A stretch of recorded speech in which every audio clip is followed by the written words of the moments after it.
నమస్కారం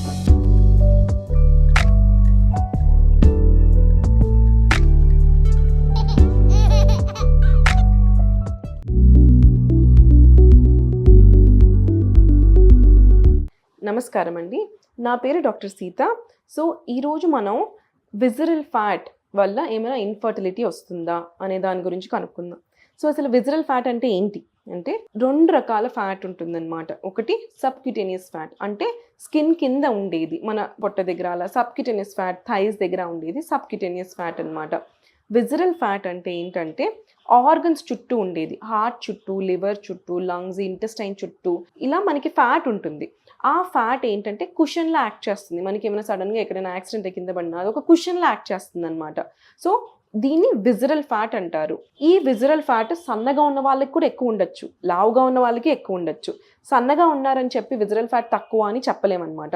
సన్నగా ఉన్న వాళ్ళకి కూడా లోపల విజరల్ ఫ్యాట్ చాలా ఎక్కువ ఉండొచ్చు.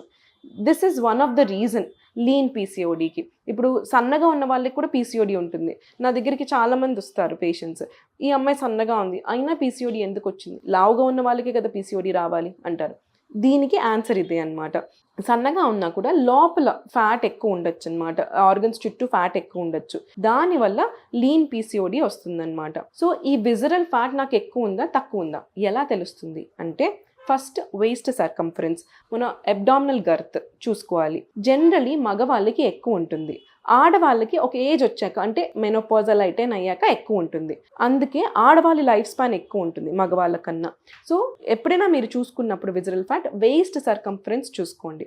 ఆ వేస్ట్ సర్కంఫరెన్స్ కనుక 31.5 సెంటీమీటర్స్ కన్నా ఎక్కువ ఉంది అంటే కనుక ఆడవాళ్ళలో దెన్ అది డేంజర్ అనమాట. అంటే there it an increase risk of metabolic syndrome, అంటే వాళ్ళకి షుగర్, బీపీ ఇవి ఎక్కువ వచ్చే ఛాన్సెస్ ఉండొచ్చు. ఇంకొక విధానం ఏంటంటే రెండోది వేస్ట్ హిప్ రేషియో, అంటే మన పొట్టకి నడుంకి ఒక రేషియో అనమాట. క్యాలిక్యులేట్ చేసుకుంటే ఆ వేస్ట్ బై హిప్ రేషియో ఎంత ఉందో చూసుకోండి.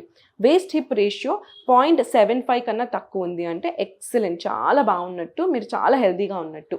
అదే 0.75 to 0.8 ఉందంటే గుడ్, నో ప్రాబ్లం. 0.8 to 0.82 ఉందంటే యావరేజ్. 0.82 కన్నా ఎక్కువ ఉంటే మాత్రం చాలా డేంజర్ అనమాట.